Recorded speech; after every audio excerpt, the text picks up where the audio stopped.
Most learners of English I've known and met over my career tend to have or try and imitate an American accent. People would normally say that an American accent is easier to follow, to listen to, and to copy for a learner of English. I don't think that any accent is bad, provided that people can understand you and you can get your message across.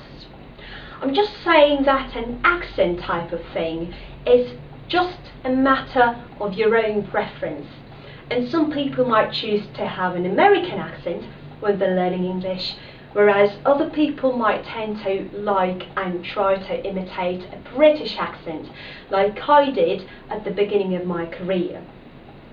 Some people ask me to do an American accent. Some people tell me that my British accent is okay. Some of you might think my British accent isn't perfect, but for those of you who think that my British accent is okay for a Slavic speaker, I just want to share a couple of tips on how to make your accent sound British and perfect. So if you decided that you want to learn to do your British accent, listen to my tips and try and follow them as well. First, for any accent, if you just want to imitate a native speaker's accent, be it English or any other language you're trying to learn, you need to understand where the sound comes from. For a British accent, whatever accent you're trying to imitate, which is coming from the UK, you need to understand that when people speak British English, their sound tends to come from their chest. Alright, so the sound would have to be coming from here, alright? It would be like travelling up from your chest rather than coming through your nose. If you want to imitate an American accent, you need to keep in mind the fact that your sound would have to be travelling through your nose rather than from your chest upwards from here. So British accents tend to be like more originating down in your chest, and British accents would normally have to be rounder, okay, more open than American accents. So that's the first thing you need to learn if you want to master your British. The second thing, when you speak British English, you normally notice that your voice goes naturally deeper. When I speak English and when I speak Russian, those are two different pitches, so I'd normally find myself at two different pitches. I'm trying to become a rock singer, so that's why I've been just taking some voice lessons recently. And what I've noticed is when I speak English and when I sing songs in English, my voice goes naturally deeper than when I have to speak Russian or Ukrainian, which are both Slavic languages. That's when my voice sounds a bit like soprano or mezzo-soprano, whereas when I speak English and when I sing in English and when I do my podcast in English, my voice goes naturally deeper, and I start getting those like deeper overtones in my voice. So that's what I noticed. Try to deepen down your voice a little bit and it will gradually lose its nasality, as you might notice when you speak American English with an American type of accent. So there you go, and here comes the third tip. What makes English English, and what makes a native pronunciation different from a non-native speaker's pronunciation, is the rhythm of the English language. If you want to speak English like native speaker, it's very important that you learn the rhythm of the English language. Not only is it important to study the vowel sounds and the consonant sounds, it's equally important to learn which syllables are stressed and which syllables are unstressed when you speak the language.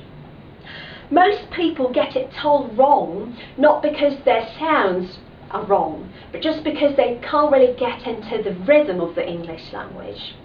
They can't really stress the words properly, they get different stress in different places. There's sometimes when people speak English, their accent is fine, but their rhythm is all over the place, so they can't really get the stress right.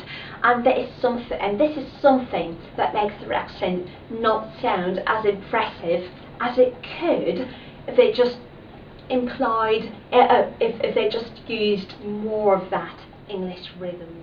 Alright, so here is the fourth tip.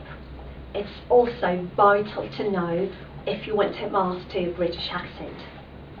English might be different to your first language, because in English we tend to link everything when we speak. So we link every single word to the next word in a sentence so that it sounds like one big song rather than lots of separate words all over the place. It's very important to keep in mind if you want to master a nice English rhythm, intonation and overall a nice sounding accent. So rather than saying words separately in a sentence, try just to make your sentence a full picture. Alright, just think more about just sentences you say, little chunks of words you say, rather than like every word coming separately. This is very important, and this is the point where we're just coming to the fifth tip, which I think is also very important. Well, in English we have this particular sound, it's called schwa, and it's true both of British English, American English, Australian English, any type of English we speak. So we have this little vowel schwa sound, which native speakers use a lot when they pronounce unstressed syllables or little words filling sentences like an article, right? So we will have something like to have a cat, right? I have a cat, rather than I have a cat. We never speak like that when we speak English, right? We should say I have a cat, I have a cat. That is a classic example of how we link words when we speak English.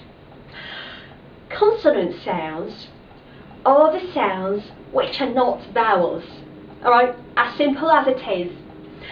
And sometimes, if you want to speak a classic British accent, here we're talking received pronunciation and things like that, like the Queen's English, the standard type of British accent, it's necessary to remember that if you want to speak that classic type of British accent, you should get rid of the R sound coming before a consonant sound, right? So if we think about this, if we say the word art, right, like paintings, photography, creative arts, any sort of thing, we should say art in a British accent rather than art. Sorry, can't do an American accent well.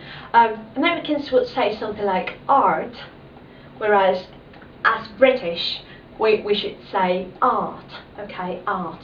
So we have to say art, yeah? So that's another feature of a British accent, and this is what makes most British accents different from American accents, that in Britain native British English speakers don't really pronounce that R sound too much, alright?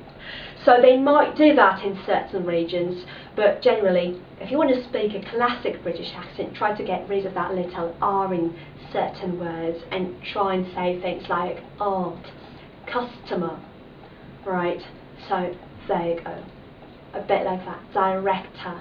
Yeah, if you have the R sound between two vowels, that's great. Well, yeah, we definitely pronounce it, but if we have it at the end of a word, we tend to replace it with a short schwa sound, and we don't really say it really that much. So there you go, guys, those were some of my little tips on how to master a British accent. I've been trying to speak a bit slower than I normally do in the rest of my videos because I want to aim this video at as many of you as I can. So please let me know in the comments section if this pace is okay, if you could understand everything of what I was saying, and if you feel those tips helped or might help you on your way of mastering a great British accent. I've also got a different video where I talk about all accents in general, on mastering your pronunciation and acquiring any type of accent you've always dreamt of. You can just check my video by clicking on the link somewhere. I might just put it somewhere in this video, like here or here, or you can just check the info box below this video to get that video and watch it too. If you want to get a clear British accent and you just want to master some of the certain things about your own accent, if you feel that some parts are the parts which you can't really get rid of, or just want to find out more about your particular case, please contact me for Skype lessons. I'm always happy to be your teacher. I'm always happy to meet new people. So I really love my job, and I just hope that I can help as many of you as I can to become fluent and accurate and fantastic speakers of English. Don't forget to subscribe to my channel and click on the like button if you like this video and you think it's helpful, and you can also message me on VK or Facebook to let me know what you think about this particular video or what you think about my tips in general.